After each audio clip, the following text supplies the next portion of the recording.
লাকাদ কানা লাকুম ফি রাসূলিল্লাহি উসওয়াতুন হাসানাহ লিমান কানা ইয়ারজুল্লাহ ওয়াল ইয়াউমাল আখির ওয়া যাকারাল্লাহ কাসীরা।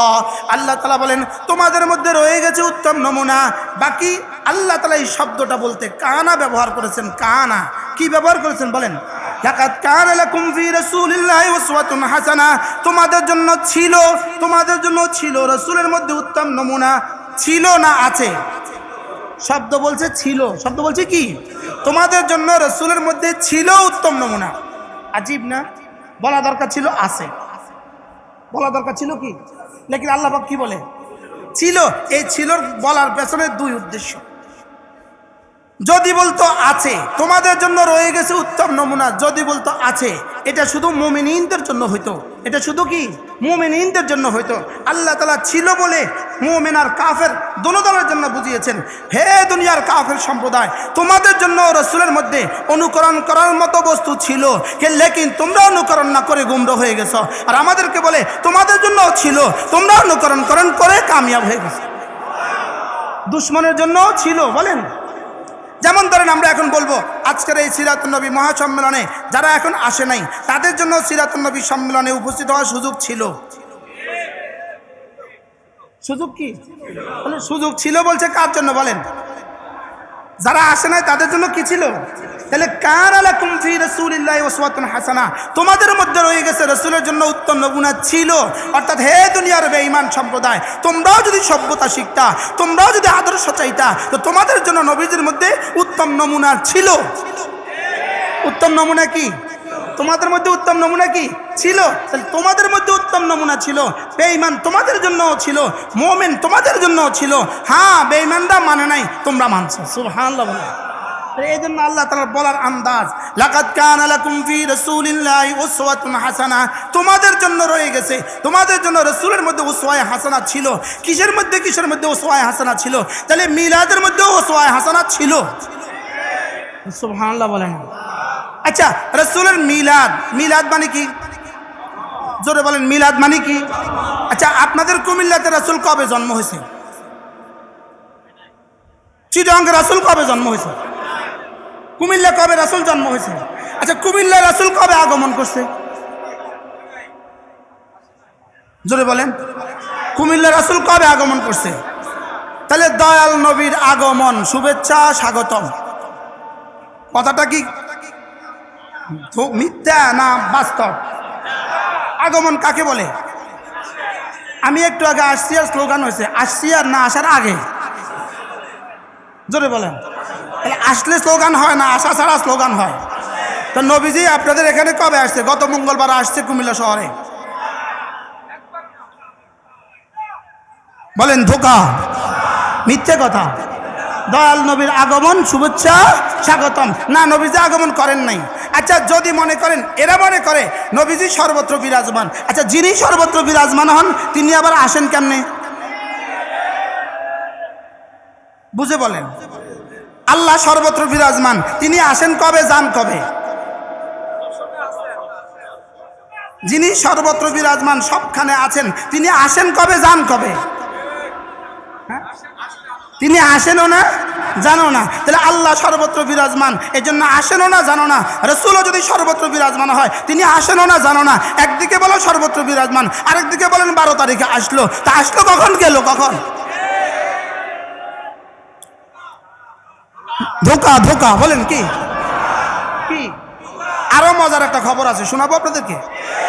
এই শহরে ট্রাকে করে যখন মিছিল করলো, মিছিলের শেষে এক ড্রাইভার ওই মিছিলের ওই ট্রাকের যিনি প্রধান ছিলেন, যে হুজুর, ওই হুজুরকে বলতেছে, হুজুর আপনারা আমার গাড়িতে কইরা 10টা থেকে এখন আসরের পর পর্যন্ত মিছিল করলেন, আপনারা তো জোহর আসর পড়লেন না।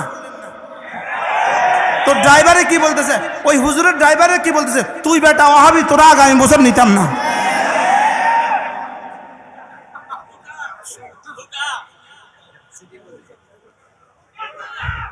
কি? জোহর পড়ে নাই, আসর পড়ে নাই। বলেন, জোহর পড়ে নাই, আসর পড়ে নাই, তুই বেটা ওয়াহাবি, তোরা আগামী বছর দিতাম না। তাহলে বুঝা গেছে, বুঝাইছে নামাজের কথা যে কয় সেও হবি, যে পড়ে সেও হবি। আর যারা নামাজ পড়ে না, নামাজের ধারেও যায় না, এরা আশিক রাসূল। ওয়া ইলাল্লাহিল মুস্তাকা। ওয়াইলাল্লাহিল মুস্তাকা, হাসরের ময়দানে প্রমাণ হবে ইনশাআল্লাহ। বলেন ইনশাআল্লাহ। কোথায় প্রমাণ হবে ইনশাআল্লাহ? আলহামদুলিল্লাহ, গত মঙ্গলবার চিরং জমিয়তুল ফালাহ ময়দানে আমার বয়ান ছিল, এই শুক্রবার বাইতুল মুকাররমে বয়ান ছিল।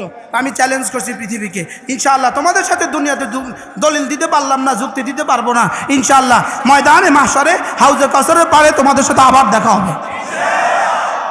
বলেন ইনশাআল্লাহ। কোথায় দেখা হবে? হাউজে কাউসারের পারে, হাউজে কাউসারের পারে দেখা হবে ইনশাআল্লাহ। বলেন না ইনশাআল্লাহ। ইনশাআল্লাহ হাউজে কাউসারের পারে কি হবে? দেখা হবে। যেদিন হাউজে কাউসারের পারে সমস্ত নবীরা জমা হবে, সমস্ত সিদ্দিকিন জমা হবে, সমস্ত আউলিয়ায়ে মুকাররাবিন জমা হবে, সমস্ত উম্মতি মুসলিমা জমা হবে, সমস্ত আহলে ঈমান জমা হবে, সমস্ত মুমিনিন জমা হবে ইনশাআল্লাহ। সেদিন দেখা যাবে কে আশিক রাসূল, কে ধোঁকাবাজ। বলেন না ইনশাআল্লাহ। আচ্ছা, সেদিন তো আর বক্তৃতা দেওয়ার টাইম হতো না, কি বলেন? সেদিন তো ট্রাকও থাকতো না, সেদিন তো ডলারও থাকতো না, সেদিন তো আর ফেসবুক আর হোয়াটসঅ্যাপও থাকতো না। তাহলে সেদিন ইনশাআল্লাহ প্রমাণ হবে কে আশিক রাসূল। সেদিন আর ডুগডুগি থাকতো না। এবার নতুন সংযোজন, 51তম ঈদে মিলাদুন্নবীতে নতুন সংযোজন, ট্রাকে নারী পুরুষ একসাথে। কি বলেন? দেখছেন নি? আপনি খাড়া কন দেখছি, কন দেখছেন নি? কি দেখছেন? নারী পুরুষ একসাথে। এবার বলুন তো দেখি, নারী পুরুষ একসাথে যদি ট্রাকে উঠে উঠে মিছিল করে, আপনি বলুন তো দেখি এটার সাথে ইসলামের কি সম্পর্ক? বলেন। নারী পুরুষ একসাথে মিছিল করে, এটা কিভাবে নবীজির সম্মানে হয়? এটা কিভাবে নবীজির সম্মানার্থ হইতে পারে? এটা সম্পূর্ণভাবে ইহুদিদের নতুন সংযোজন, শুধুই আমাদের ইসলামকে ধ্বংস করার জন্য, আমাদের ইসলামকে প্রদূষিত করার জন্য, আমাদের ইসলামকে ধ্বংস করে দেওয়ার জন্য।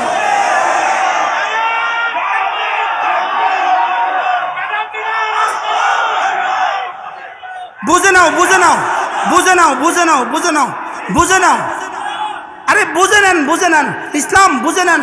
ইসলাম চির পবিত্র, ইসলাম চির উন্নত, ইসলাম ছিল, ইসলাম আছে, ইসলাম থাকবে। সিরাত ছিল, সিরাত আছে, সিরাত থাকবে। নবীর আদর্শ ছিল, নবীর আদর্শ আছে, নবীর আদর্শ থাকবে। নবীর আদর্শের সৈনিকরা ছিল, আছে, থাকবে ইনশাআল্লাহ। বলেন ইনশাআল্লাহ। নবীর আদর্শের সৈনিকরা ছিল, আছে, থাকবে। এই পরিমাণ ষড়যন্ত্র, এটা শুধুই ষড়যন্ত্র আমাদের দ্বীনকে ধ্বংসের জন্য, আমাদের ইসলামকে ধ্বংসের জন্য, আমাদের মসজিদকে ধ্বংসের জন্য, আমাদের মাদ্রাসাগুলোকে ধ্বংসের জন্য, শুধুই আমাদেরকে ধ্বংস করে দিয়ে বিক্ষিপ্ত এক শ্রেণীকে রাস্তায় তুলে আনার জন্য ষড়যন্ত্র। লেকিন পৃথিবীতে এরা কখনো টিকে নাই। বাতিল পৃথিবীতে অতীতেও টিকে নাই, আজকেও টিকবে না, সামনেও টিকবে না। ষড়যন্ত্র কেন করেছে? ওরা দেখেছে ইহুদিদের কাছে নবীদের জন্মদিবস ছাড়া আর কিছু নাই, নাসারাদের কাছে নবীদের জন্মদিবস ছাড়া আর কিছু নাই, হিন্দুদের কাছে তাদের দেবদেবীর জন্ম আর মৃত্যু দিবস ছাড়া আর কিছু নাই। ওরা দেখলো একমাত্র জাতি মুসলমান, যাদের কাছে নবীদের তালিমাত আছে, যাদের কাছে নবীর শিক্ষা আছে, যাদের কাছে নবীর দীক্ষা আছে, যাদের কাছে নবীর সকালবেলা, নবীর দুপুরবেলা, নবীর সন্ধ্যাবেলা, নবীর রাত্রিবেলা, নবীর বলাও আছে, নবীর চলাও আছে, নবীর করাও আছে, নবীর ধরাও আছে, নবীর দেখাও আছে, যাদের কাছে নবীজির রাতের আদর্শ আছে, দিনের আদর্শ আছে, নবীজির ঈমান তাদের কাছে আছে, নামাজ তাদের কাছে আছে, রোজা তাদের কাছে আছে, হজ যাকাত তাদের কাছে আছে, পর্দা তাদের কাছে আছে। ওরা এজন্যই আমাদের নবীজির নামে, ঈদে মিলাদুন্নবীর নামে তালিমাতকে ধ্বংসের জন্য ঈদে মিলাদুন্নবী উপরে উঠাবার চেষ্টা করছে। লেকিন ইনশাআল্লাহ আল ইসলাম ইয়ালু ওয়ালা ইয়াউলা, ইসলাম উপরেই থাকে, ইসলাম কখনোই নিচে নামে না। এজন্য এই ষড়যন্ত্র মুখোশ জাতি বুঝে গেছে। এই ষড়যন্ত্র মুখোশ জাতির কাছে কি হয়ে গেছে বলেন? উন্মোচিত, পরিষ্কার হয়ে গেছে। আমরা অবশ্যই মিলাদুন্নবী মানি। কেন মানব না? রাসূল জন্মগ্রহণ করেছেন, এটা ছিল পৃথিবীর ইতিহাসের সর্বশ্রেষ্ঠ ঘটনা। রাসূলের জন্ম সর্বশ্রেষ্ঠ ঘটনা, রাসূলের জন্ম সবচেয়ে বরকতের ঘটনা। রাসূলের জন্মের পেছনে আল্লাহ তাআলার পবিত্র হাজারো ঘটনা রয়ে গেছে, যেগুলো উম্মতের জন্য অবশ্যই আলোচনার বিষয়, উম্মতের জন্য বরকতের বিষয়।